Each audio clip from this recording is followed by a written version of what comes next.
Pinoy Kapalaran, Pinoy Kapalaran. Oh, Pinoy Kapalaran.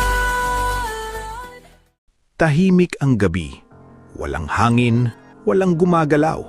Pero bigla na lamang bumagsak ang picture frame o larawan sa dingding.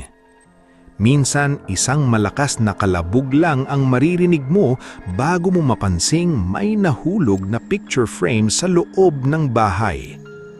Para sa iba, simpleng aksidente lamang ito. Ngunit sa maraming pamahiin at lumang paniniwala, ang biglang pagbagsak ng larawan ay hindi basta ordinaryong pangyayari. May mga nagsasabing ito ay senyales, babala, o pagpaparamdam mula sa hindi nakikitang bahagi ng paligid. Sa video na ito, pag-uusapan natin ang iba't ibang pamahiin at interpretasyon tungkol sa nahuhulog na frame o larawan sa bahay.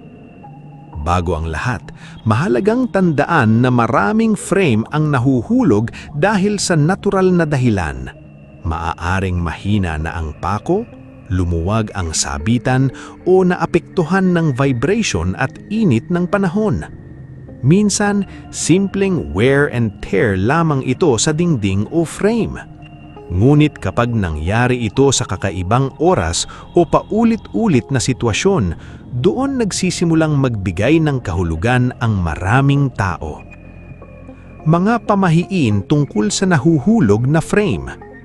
Number 1. Senyales ng paparating na pagbabago. Sa ilang pamahiin, ang pagbagsak ng larawan ay indikasyon na may malaking pagbabago na paparating sa bahay o pamilya. Maaaring may bagong yugto sa buhay, pag-alis ng isang tao o biglaang pagbabago sa takbo ng sitwasyon sa tahanan. Number 2. Pagpaparamdam ng namayapang mahal sa buhay. Kapag ang nahulog ay larawan ng isang namayapang mahal sa buhay, may mga naniniwala na ito ay paraan ng pagpaparamdam. Parang paalala na ang alaala nila ay nananatili pa rin sa bahay. May ilan ding nagsasabing nangyayari ito kapag nais mapansin ng espiritu o kapag may mahalagang okasyon o problema sa pamilya. Number 3. Babala ng mabigat na enerhiya.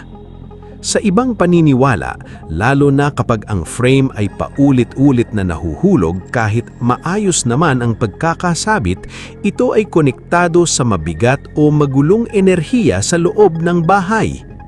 May mga matatanda na nagsasabing ito raw kay senyales na may tensyon, inggit o negatibong emosyon na naiipon sa paligid. Number 4. Kapag nabasag ang salamin ng frame. Mas mabigat para sa ilan ang kahulugan kapag nabasag ang salamin ng frame.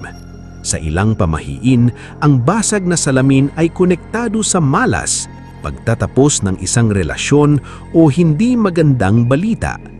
Ngunit sa ibang interpretasyon, ang salamin daw ang nag-absorb ng negatibong enerhiya kaya ito nabasag. Number 5. Kapag larawan ng buong pamilya ang nahulog.